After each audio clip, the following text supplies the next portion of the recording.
Omukulu gye baleko sebo. Kale sebo. Amanya go. Amanya abantu tasamu.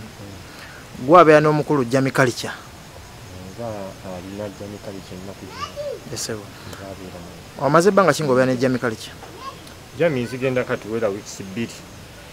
Nambeera naye nga tubeera ku lusozi wano. Mubeera ku lusozi lwa waluno?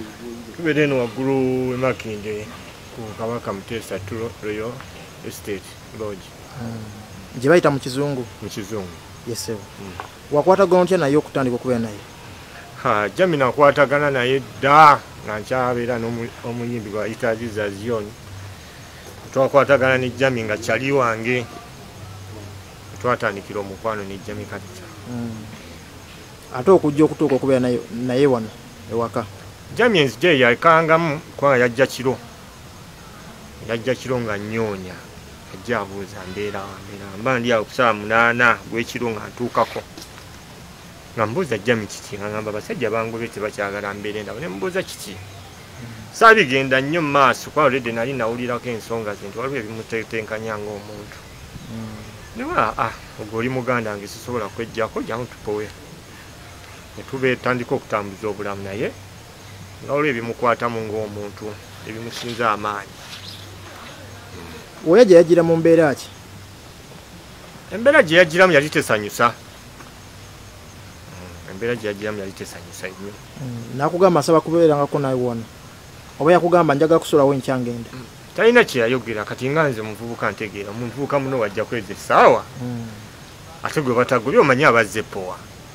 Ssaawa 8 yayingira ne tubeerawo ffenna ne tutandika okutambuza obulamu mpolampola naye nga omuntu gw'omanyi naye sisobola mugoba naye nga ndaba waliwo ebitakwatagana byayogera ozanye bajjajjange ate biki ebintu ebityo bamuteesa ayogera empewo z'abamuteesa bingi byabadde akola wano ebimu yakutandika n'okukumako wano ebyoto waggulu waliwo ebyoto ebimu biri awo emmanju.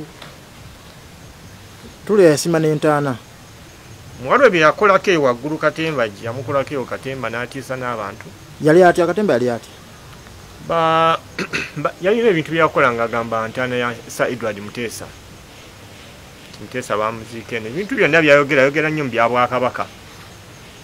Byayogereramu ba Daudi Chwa Mwanga z'ensonga ze zasinga okwogerako. Teyasima yakola ekintu kiringa entaana. N'agamba nti wano we baaziika Sir Edward Muteesa.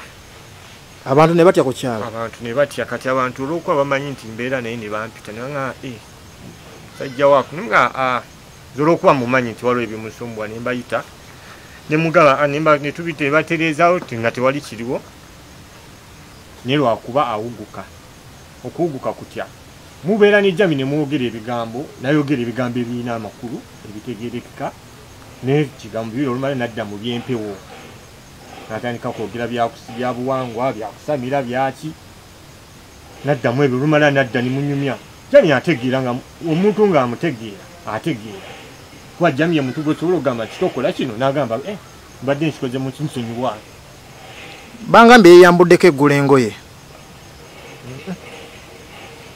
Teneyambula ngoye ejjo yasibye kuno tayambadde essaati yokka naye nga yambadde ekinu. Si kweyambula nti yeyambudde yasibye nga ejjaga tayagala kwambala ssaati kayambala ekinu atambuze n'ebigere tagenda kwambala nga bajjajjaabe bamugambye tayambala ssaati abeere mu kinu n'ebigere yasibyemu ejjo lyonna. Okwonoona ebintu kyo ekyo kintu akikolera ddala kuba nze ebintu byange bisinga bimazeewo. N'omuwa ekintu n'owa nti muwadde kino tekidda. Omuwa ngatto agendera mu ngatto tezidda kiba kyaddira mu kirala. Kati kyokwonoona ebintu byange byayonoonya bingi okuba muganda wange engoye engatto ebyokukozesa ewaka piki biki ebyo wabifulumya tebidda. Siwomuwera mu kikopo wagenda nakyo tekidda. Agamba yalina enjoye eri Masajja awo Misaki yali agisasula n'agamba Misaki alekerawo gisasula bagisibe. Eyo yaŋŋambako n'omugamba lwaki toddeyo ofuna ngoye n'agamba nja kuddayo ngira mbeerako eyo.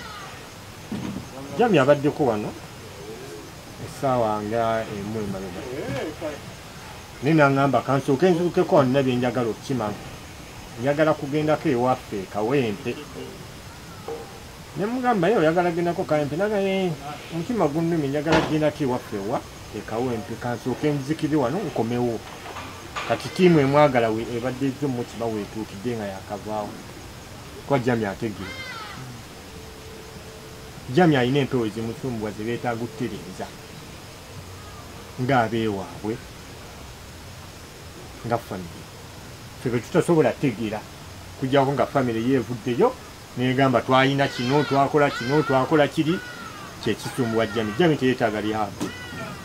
Amanya gange yenza mu Biroro na stage ne Dr. Ron Uganda ngava mu kibiina kya UMA ng'era nga nze omu ku interim committee nga ndi welfare officer. Badde nzize kunoonya Jami nga famire ye yatutuukiridde ng'ekibiina kya UMA mazeyo ku ofisi yaffe ne batuukirira abakulu nga Madamu Simbi ne General Secretary Fina Mugerwa